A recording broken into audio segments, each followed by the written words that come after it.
Mirëmëngjes, shikues të nderuar, do të jemi së bashku në këtë transmetim të drejtë për drejtë këtë të diel për të njohur me disa prej ngjarjeve më kryesore të kësaj jave që po lëm pas. Si fillim do të ndjekim podcastin Flasim të kryeministrit Rama, ku si gjithmonë ka edhe qëndrime sa takon gjithë ngjarjeve politike të javës që lëm pas. Ndjekim dhe rikthehemi sërish me biseda dhe të ftuar të tjerë.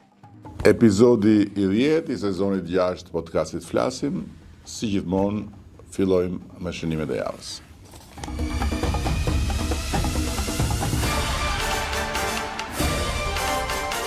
Shënimi i parë lidhet pashpakshmërisht me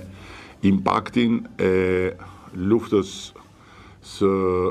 Shtetet Bashkuara të Amerikës dhe Izraelit, të cilën ne mbështesim plotësisht kundër makinerisë së regjimit kriminal të Teheranit mbi çmimin e naftës. Kjo është një rritje pashmangshme në të gjitha tregjet botërore dhe po ndodh në të gjithë botën pikërisht si pasojë e kputjes së zinxhirit të vlerës që qarkullon në shkëmbimet tregtare në një pikë strategjike siç është ngushtica e Hormuzit. Gjithsesi, nga ana tjetër, ne nuk do të rrim duar kryq përballë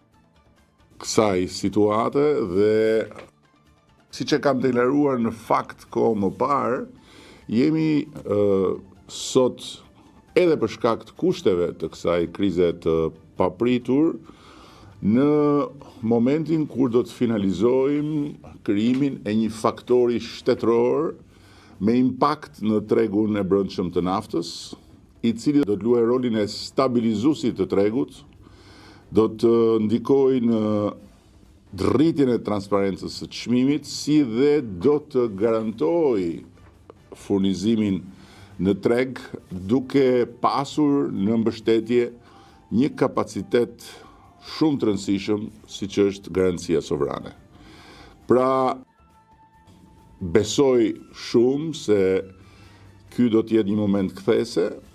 për të përmbushur edhe një tjetër ambicie dhe zotim të marrë menjëherë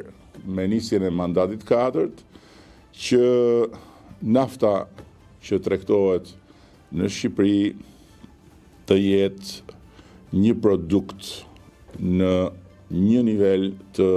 pandikuar kaq fort nga luhatjet në tregjet ndërkombëtare. Dhe kjo është plotësisht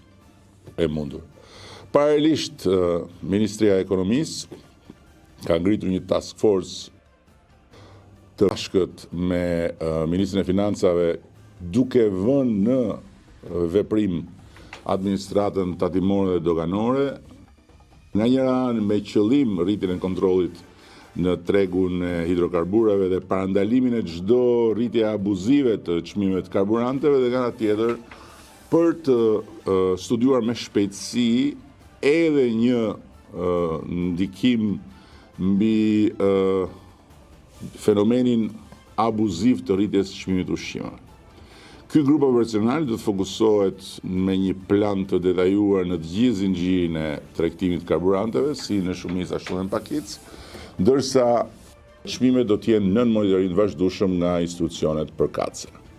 Po ashtu, projektligji për rezerva strategjike të naftës është tashmë në konsultim publik. Përkon me këtë situatë, po është një nisëm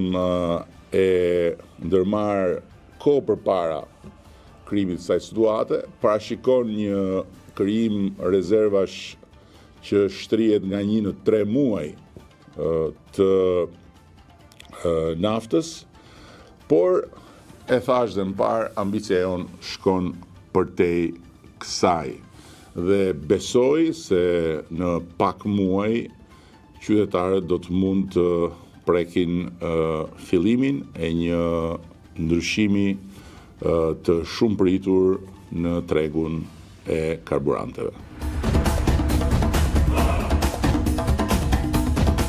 Këtë javë, gjykata kushtetuese mori dhe mendim për çështjen e TikTokut, ndërkohë që